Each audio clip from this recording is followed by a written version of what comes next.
আলুর রায়তা। এর জন্য দেখুন আমি কিছু আলু সিদ্ধ করে রেখে দিয়েছি টুকরো করে। খুব তাড়াতাড়ি হয়ে যায়, অথচ খেতেও ভালো লাগে। আর লাগবে এই 1 বাটির মতন টক দই। দেখুন আমি গ্যাসটা জ্বালিয়ে দিয়েছি, দিয়ে এর মধ্যে আমি তেল দিয়ে দিলাম।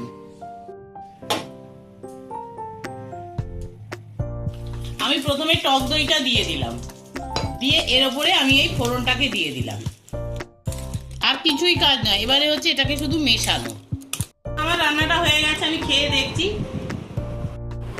হ্যালো ভিউয়ার্স, আজকে আমি আপনাদের কাছে একটা গরমের একটা খুব তাড়াতাড়ি খাবার সেইটা আমি দেখাবো। এটা হলো আলুর রায়তা। এর জন্য দেখুন আমি কিছু আলু সিদ্ধ করে রেখে দিয়েছি টুকরো করে। খুব তাড়াতাড়ি হয়ে যায়, অথচ খেতেও ভালো লাগে। আর লাগবে এই 1 বাটির মতন টক দই। এছাড়া লাগবে একটু বিট নুন, সর্ষের তেল, কারি পাতা, শুকনো লঙ্কা, আর একটুখানি লাগবে ফোড়নের জন্য সর্ষে। এবার আমি রান্নাটা দেখাচ্ছি, গ্যাস জেলে রান্নাটা দেখাচ্ছি। দেখুন আমি গ্যাসটা জ্বালিয়ে দিয়েছি, দিয়ে এর মধ্যে আমি তেল দিয়ে দিলাম।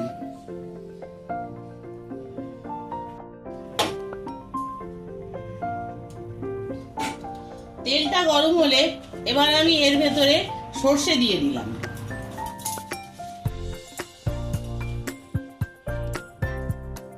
এবারে সর্ষেটার পরে আমি এই শুকনো লঙ্কাটা ভেঙে দিয়ে দিলাম। শুকনো লঙ্কাটা বেশ যখন একটু চটপট চটপট করবে, তখন এর ভেতরে আমি কারি পাতাগুলো দিয়ে দেবো। খুব তাড়াতাড়ি হয়ে যায়, একদম সময় লাগে না।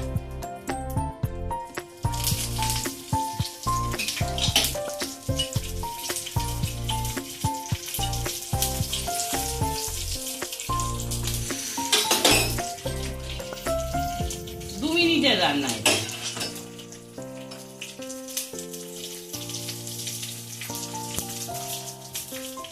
দেখুন আমার ফোড়নটা হয়ে গেছে, এবার আমি নিভিয়ে দিলাম। আমি প্রথমে টক দইটা দিয়ে দিলাম, দিয়ে এর উপরে আমি এই ফোড়নটাকে দিয়ে দিলাম।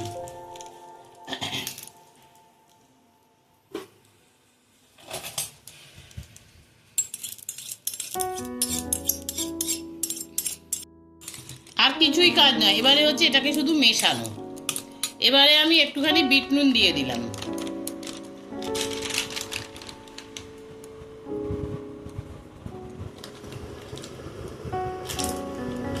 আর দিয়ে দিচ্ছি একটুখানি চিনি।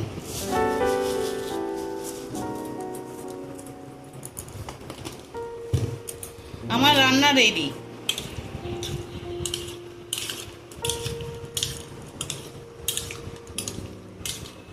রান্নাটা হয়ে গেছে, আমি খেয়ে দেখছি। আমি তো এটা করি, আর আজকেও করলাম, আমার বেশ ভালোই লাগছে। আপনারাও করবেন, করে দেখবেন।